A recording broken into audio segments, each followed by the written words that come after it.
भक्तों, चैत्र नवरात्रों से पहले घर ले आना। यह गुप्त चीज मां जगदम्बा दौड़ी चली आएंगी। हम भी यह चीज जरूर लाते हैं। इसे लाने से चूकना मत, भूलना मत। इसके बगैर माता का आगमन नहीं माना जाता। 2025 में चैत्र नवरात्रि कब है, क्या है? पूजा का शुभ मुहूर्त हो जाइए खुश, क्योंकि मां दुर्गा इस वर्ष चैत्र नवरात्रों में हाथी पर सवार होकर आ रही हैं। अब ढोल नगाड़े सजाइए, खुशियां आपके घर आने वाली हैं। भक्तों, मान्यता है कि अगर चैत्र नवरात्रि के दौरान माता दुर्गा घोड़े पर नहीं बल्कि हाथी पर सवार होकर आती हैं, तो यह बहुत ही शुभ और कल्याणकारी माना जाता है। कहा जाता है कि इससे जीवन सुखमय हो जाता है, भक्ति का भरपूर लाभ मिलता है और मन को सुकून मिलता है। माता वैष्णो देवी अपने भक्तों पर अपार कृपा बरसाती हैं। इस बार नवरात्रि पूरे 8 दिनों तक चलेगी, यानी ना एक दिन कम ना एक दिन ज्यादा। इन 8 दिनों तक माता रानी की विशेष पूजा अर्चना की जाएगी। खासतौर पर माता शेरावाली की भक्ति का विशेष महत्व रहेगा। चैत्र नवरात्रि का पहला व्रत 30 मार्च को रखा जाएगा और अंतिम व्रत 6 अप्रैल रविवार को होगा। इसी दिन कन्या पूजन भी किया जाएगा और नवरात्रि का समापन होगा। अगर घट स्थापना के शुभ मुहूर्त की बात करें तो 30 मार्च को सुबह 6:01 से 10:02 तक रहेगा।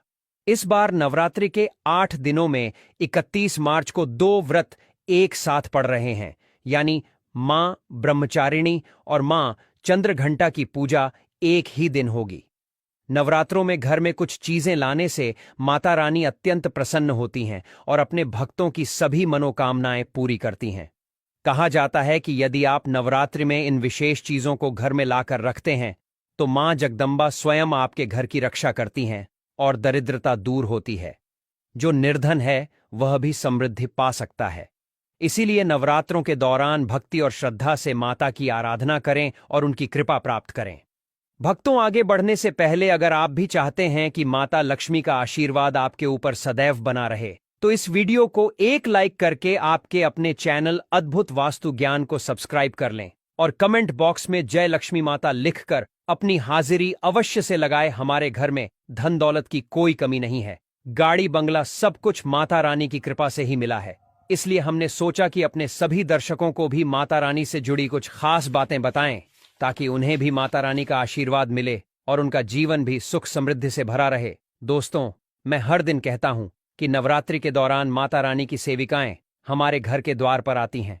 वे देखती हैं कि हम कितनी पूजा कर रहे हैं, कितना पाठ कर रहे हैं, माता रानी के लिए कौन सा भोग लगा रहे हैं और माता को प्रसन्न करने के लिए कौन सी वस्तुएं अपने घर में ला रहे हैं। ये सारी सूचनाएं सेविकाएं माता रानी तक पहुंचाती हैं। आपने देखा होगा कि गांवों में या शहरों में जहां माता रानी के मुख्य मंदिर होते हैं, वहां लोग मिलकर माता की मूर्ति की स्थापना करते हैं। माता की सेविकाएं पूरे गांव और शहर में घूमती हैं और यह देखती हैं कि कौन कितनी भक्ति कर रहा है, कौन कितनी श्रद्धा से पूजा कर रहा है। इसके बाद माता रानी नवरात्रि के समापन से पहले हमारे कर्मों और भक्ति के आधार पर हमें आशीर्वाद देती हैं और ज्ञान प्रदान करती हैं। इसीलिए नवरात्रि के समय में कुछ खास नियमों का पालन करना बहुत जरूरी होता है। इस दौरान देर तक सोना नहीं चाहिए, शराब या किसी भी प्रकार के नशे का सेवन भूलकर भी नहीं करना चाहिए और लहसुन प्याज जैसी तामसिक चीजों से दूर रहना चाहिए। नवरात्रि में कुछ विशेष चीजें घर में लाने से माता रानी की विशेष कृपा प्राप्त होती है और अन्न धन की वृद्धि होती है। तो चलिए आपको बताते हैं कि इस नवरात्रि में कौन कौन सी चीजें घर में लानी चाहिए जिससे माता रानी प्रसन्न हो और आपके घर में सुख समृद्धि बनी रहे। दोस्तों, हमारे धर्मशास्त्र कहते हैं आप में से अधिकतर ऐसे लोग हैं जो कि विदेश यात्रा करना चाहते हैं, या फिर आप में से ऐसे लोग हैं जो कि हमारे हिंदू धर्म में कहा गया है तीर्थों की यात्रा करना चाहते हैं, 4 धाम की यात्रा करना चाहते हैं। लाख प्रयास करने के भी बाद आपकी मनोकामना पूर्ण नहीं हो पा रही, तो आप जो है नवरात्रि के समय में ध्वजा घर में खरीद करके लाएं, इसे माता रानी को समर्पित कर दें और नवमी के दिन इसे किसी भी देवी मंदिर में जाकर के इसे आप चढ़ा देना या फिर मंदिर में जाकर इसे समर्पित कर देना। बिल्कुल ही आपकी विदेश यात्रा है या फिर 4 धाम की यात्रा करना चाहते हैं, वह यात्रा मंगलमय हो जाएगी। चाह करके भी वह यात्रा पूर्ण नहीं हो पा रही है, यानी कि समय नहीं बना पा रहे हैं, आपका समय बन जाएगा, आपके सभी रास्ते खुल जाएंगे। यकीन मानिए दोस्तों, आर्थिक कष्टों से मुक्ति पाने के लिए अब आप में से अधिकतर ऐसे लोग हैं जो कि बोलते हैं गुरुजी हम धनवान बनने के लिए क्या करें। तो नवरात्रि के समय में सुनिए, अगर आर्थिक कष्टों से आप मुक्ति पाना चाहते हैं तो चांदी की कोई भी कुछ भी सामग्री लाकर के देवी माता को समर्पित करना। नवरात्रि के समय में चांदी से बनी कोई भी सामग्री लाकर के माता रानी को समर्पित करना, और इस चांदी से बनी हुई जो सामग्री आप लाकर के समर्पित करेंगे तो 10वें दिन आपको इसे गंगा जल से स्नान करने के बाद लाल कलर के कपड़े या फिर चांदी की डिब्बी अगर आपके पास में है तो 5 चावल के साथ में 5 घूमती चक्र, 5 जो आपने कौड़ी रखी है उसमें डाल करके आप इसे रख सकते हैं दोस्तों। या फिर चाहते हो तो चांदी की जो आपने पात्र माता रानी को भेंट की है वह लाल कलर के कपड़े में बांध करके धन तिजोरी में रखिए, उत्तर दिशा में रखिए।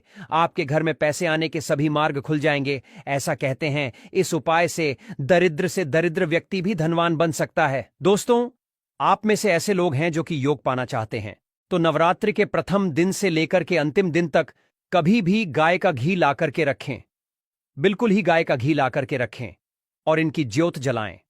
और माता रानी का जो बीज मंत्र कहा गया है, जैसे कि या देवी सर्वभूतेषु शक्ति रूपेण संस्थिता नमस्तस्य नमस्तस्य, माता रानी का बीज मंत्र ओम एम हली क्लीन चामुंडाय, विच ये बीज मंत्र का जाप जरूर करना है तो आपको आरोग्य मिलेगा, आपकी जो बीमारी है वह दूर होगी। दोस्तों, आप में ऐसे लोग हैं जो कि स्वयं का घर चाहते हैं, यानी उनका घर नहीं है और वह चाहते हैं माता रानी की कृपा से हमारा घर हो जाए। देखिए, इस उपाय से हम कई लोगों को घर प्राप्त करा चुके हैं। तो करना क्या है, मिट्टी का छोटा सा घर खरीद करके लाना है। मिट्टी का छोटा सा आप स्वयं भी घर बना सकते हैं। यह बना करके माता रानी को समर्पित करना है तो नवरात्रि के बाद स्वयं आपके पास घर होगा। कुछ दिनों बाद आपकी जो मनोकामना है वह मनोकामना की पूर्ति होगी। लेकिन लालच मत रखना, लालच बुरी बला है। बस चुपचाप माता रानी को घर भेंट कर दें और सच्ची भक्ति आराधना में लग जाए। नौकरी में पदोन्नति चाहते हो तो 3 नारियल ला करके घर में रखिए और नवमी के दिन इसे मंदिर में जाकर कि आपको चढ़ा करके आ जाना है तो स्वयं आप देखना आपकी पदोन्नति हो जाएगी।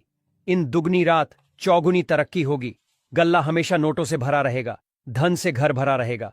दोस्तों, आप में से अधिकतर लोग हैं जो कि आकर्षण बढ़ाना चाहते हैं तो धूप, सुगंध, अगरबत्ती, रुई या फिर चमकीली जो सामग्री है ये खरीद करके माता रानी को समर्पित करें। अब चलिए, मैं आप लोगों को अपार धन संपत्ति प्राप्त करने के लिए जबरदस्त गुप्त प्रयोग बता रहा हूं। तो अपार धन संपत्ति प्राप्त करना चाहते हैं तो इन 9 दिनों में आपको किन्नर से 1 रुपए का सिक्का मांग लेना है। देखिए, बड़ी मुश्किल से किन्नर पैसे देते हैं क्योंकि उनकी जो दुआ होती है उसमें काफी दम होता है। अगर आपके पास में कोई किन्नर अच्छे संपर्क में है, आपसे अच्छा बनता है, तो नवरात्रि में किन्नर से आपको 1 रुपए का सिक्का लेना है और आपको इसे गंगा जल में धोने के बाद नवरात्रि के समय में ही आपको अपनी तिजोरी या फिर पर में रखना है। आजीवन आपके घर में पैसों की कमी नहीं होगी। किन्नर को मां जगदम्बा का आशीर्वाद प्राप्त है, ब्रह्मा जी का वरदान प्राप्त है, राम जी का वरदान प्राप्त है। उनका आशीर्वाद सच्चे दिल से अगर जिस किसी भी व्यक्ति के सर पर हो जाए तो उसका बेड़ा पार हो जाता है। उसे राजा बनने से कोई नहीं रोक सकता। लेकिन याद रहे, किन्नर असली होना चाहिए। आजकल बाजार में मर्द लोग भी किन्नर बनकर दान लेते हैं। असली किन्नर की बात ही कुछ और होती है। उसे देवतुल्य माना जाता है, ईश्वरीय शक्ति के रूप में माना जाता है। जो कुदरती किन्नर होता है उसे किन्नर द्वारा मिला आशीर्वाद स्वयं हीरा बन जाता है, धन बन जाता है, सोना चांदी बन जाता है। दोस्तों, आप चाहते हैं तो मौली धागा भी इस दिन खरीद